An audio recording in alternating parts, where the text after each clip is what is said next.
missing glasses. Mr. Hilary looks most cross. My goodness, my glasses appear to be lost. Checking his coat, in both of his shoes, he thinks this loss cannot be true. He turns his wardrobe upside down. Still the glasses can't be found. Ah, what horror! I can't believe this isn't the work of a master thief. On the sofa and below it. No, this loss he can't allow it. He looks up and left and right, but just cannot regain his sight. Maybe they're under the floor. Maybe it's time to call in the law. In, on, under, behind his desk. He looks everywhere, no less. The drawer is empty, as are the cupboards. Still, he must find them on the double. But it's the mirror which holds the prize. Mr. Hilary can't believe his eyes. Then he turns bright red because his glasses were hiding upon his nose. Thank you. Julian Tuvin, Sophie Know-It-All. This girl, I do recall, is called Sophie Know-It-All. All she does alone, like a dame upon her throne. She knows everything the best, wants to play alone, oh yes, even school, or books, or mum, all their help she needs none.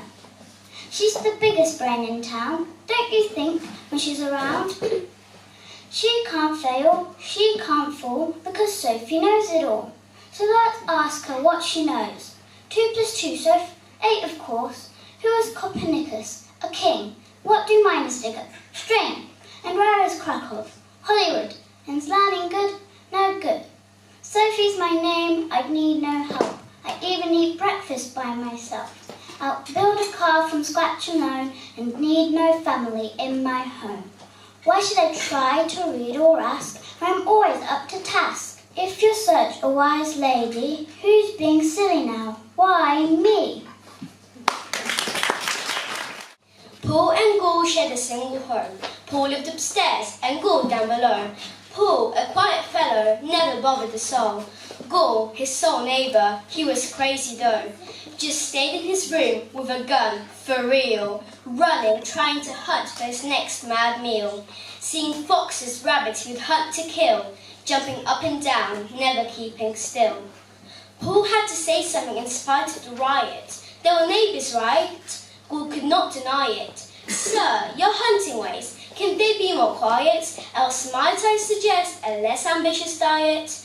But Gaul screamed, I will not be hassled. I do as I please. My home is my castle. What was there to say? Paul went back upstairs. Going crazy now, pulling out his hair. Gaul was sound asleep. He just doesn't care. Yet when he next wakes, trouble's in the air. Not just trouble, rain dripping from the ceiling. Gaul races upstairs by Paul's keyhole kneeling. Sees a flooded flat, Paul perched on a shelf, with a fishing rod, smiling to himself. So when Gaul then cries, are you mad, by God? Paul replies, no sir, I'm fishing for cod. Cod, have you gone crazy? Stop this now, you rascal. To which Paul retorts, my home is my castle. And so we learn something oh so true. As you do by others, they'll do by you. This girl I do recall is called Sophie Know-It-All. All she does alone, like a dame upon her throne. She knows everything the best, wants to play alone, oh yes. Even school, or books, or mum, all their help, she needs none. She's the biggest brain in town, don't you think, when she's around? She can't fail and she can't fall, because Sophie knows it all. So let's ask what she knows. 2 + 2, Soph, 8, of course. And who was Copernicus? A king. What do miners dig up? String. And where is Krakow?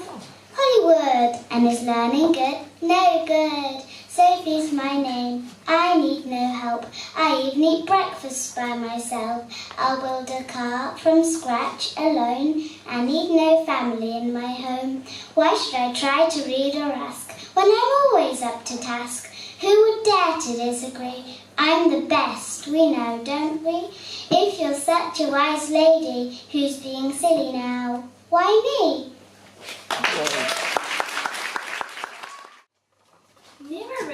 if you're lucky, you might meet Mrs. Wacky Ducky. Being wacky was her passion. In her life, her moods, her fashions. At the barber she'd say, "Please, can I have some bottled cheese?" At the church another time, she tried to buy a book of lines. At the local army camp, she asked them for a magic lamp. The other ducks were going spare. Wacky Ducky, don't you dare. She would lay hard-boiled eggs, standing on her head, not legs. And to spite the other ducks, she refused to ever quack. Her use of toothpicks for combs made the other duckies groan. She ate some ribbon for tea, claiming it was pasta, you see. Still, swallowing coins wrapped in paper, she said she'd cough them back out later. Still, a wacky little ducky always seemed to come out lucky. One sad day, a nasty cook said, "Your goose is truly cooked."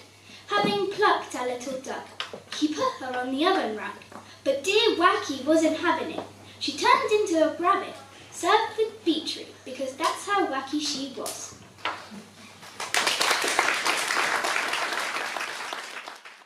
This girl I do recall is called Sophie Knows It All. All she does alone, like a dame upon her throne. She knows everything the best, wants to play alone, oh yes. Even school, or books, or mum, all the help, she needs none. She's the biggest brain in town. Don't you think when she's around, she can't fail and she can't fall, because Sophie knows it all. So let's ask her what she knows. 2 + 2, Soph? 8, of course. And who was Copernicus? A king. And what do miners dig up? String. And where is Krakow? Hollywood. And is learning good? No good. Sophie's my name. I need no help. I even eat breakfast by myself. I'll build a car from scratch alone and need no family in my home. Why should I try to read or ask when I'm always up to task? Who would dare to disagree? I'm the best, we know, don't we? If you're such a wise lady, who's being silly now? Why me? Mr. Hyler runs and screams, "Where could my eyeglasses be?" He looks in his trousers, in his fine suit, in his right shoe, in his left boot. He turns his wardrobe upside down, patting his coat, patting his gown. He shouts a scandal beyond belief. "My glasses has stolen some thief!" He's below the sofa and underneath, looking around, struggling to breathe. He checks the oven, the chimney stack, inside the mouse of the piano back. He's just about to pour the floor, he's just about to call the law, but then a mirror catches his eye. He looks amazed once and then twice. He finds them there, because you can see his glasses were perched upon his nose. Julian Tuwim, the late Nightingale. Mrs. Nightingale is crying in her tree. Mr. Nightingale is late for his evening tea. Oh, how he always does his best to be on time, but now it's almost midnight and of him there is no sign. His food is getting cold, a soup of flies and dew, 6 mosquitoes stuffed and served with lily stew, roast butterflies seasoned with thick woodland shade. And for dessert and mousse, sweet moonlight made. Maybe something happened. Maybe he was robbed. His feathers and voice were stolen, Mrs. Nightingale sobbed. And that envious lark, and that flock of gangsters. Just then, jumping and whistling around her, Havy appeared. "Where have you been?" she cried. "I've been all in tears." He sweetly tweeted, "Oh, darling, why the shock? The night was so divine, I simply had a walk." Thank you.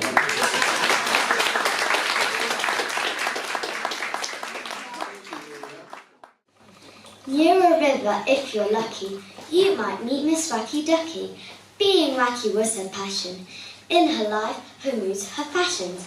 At the barber, she'd say, "Please can I have some bottled cheese?" At the church another time, she tried to buy a book of lines. At the local army camp, she asked them for a magic lamp. Other ducks were going spare. "Wacky ducky, don't you dare!" She would lay hard-boiled eggs, standing on her head, not legs. And despite the other ducks, she refused to ever quack. Her use of toothpicks for cones made the other duckies growl. She ate some rhythm for tea, claiming it's pasta. You see, still our wacky little ducky always used to come out lucky.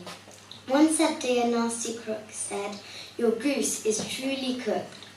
Having plucked our little duck, he stuck her on an oven rack.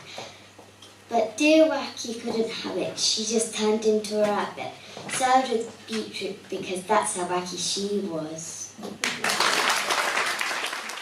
Julian Tobin, locomotive. A locomotive stands at the station, huge, heavy, huffing with perspiration, an oily sensation. It stands there, puffing, roaring and glowing, heat from its fiery belly blowing. Whoosh, how hot! Shush, a lot! Gosh, how hot! Like a steaming pot.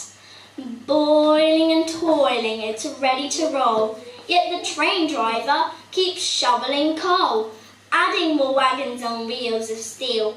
Heavy and huge the train still until our first wagon is packed full of crowds. The second, horses and herds of cows. In the third wagon, some chubby boys stuffing themselves full of salvaloys.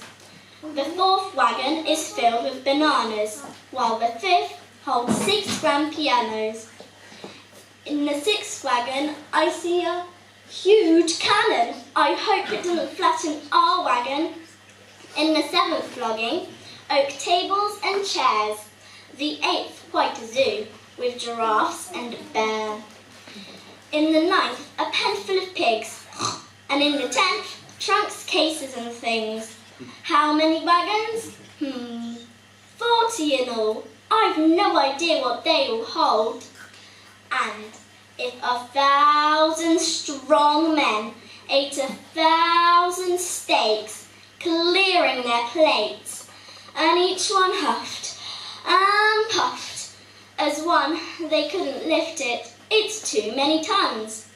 The whistle blows. Ready to go. The chimney smokes. But why so slow? Lazy at first, like a snail or a tortoise. The train is crawling without any purpose. It tugs at the wagons and pulls them real slow.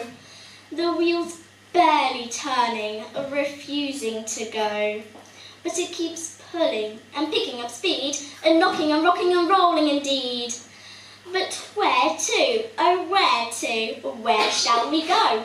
Up over bridges, rivers running below, through towns and tunnels, forests and fields, straight down the rails, a racket until we drum out a rhythm, a beat and a rhyme, rushing and straining to get there on time.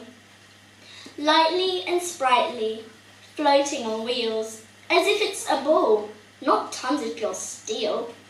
Instead of machine, tired from toil, the tiniest of trifles, a toy of tin foil. But where is it from, and where shall it go? What is it, how is it, what's pushing it so? Steam under pressure is making it blow, hot air from the boiler to then pistons shove. Those pistons are pushing the train from above, and racing and chasing and shoving the train. The steam under pressure still cannot remain, and so it keeps rocking all night through. Choo-choo, choo-choo, choo-choo-choo. Wow.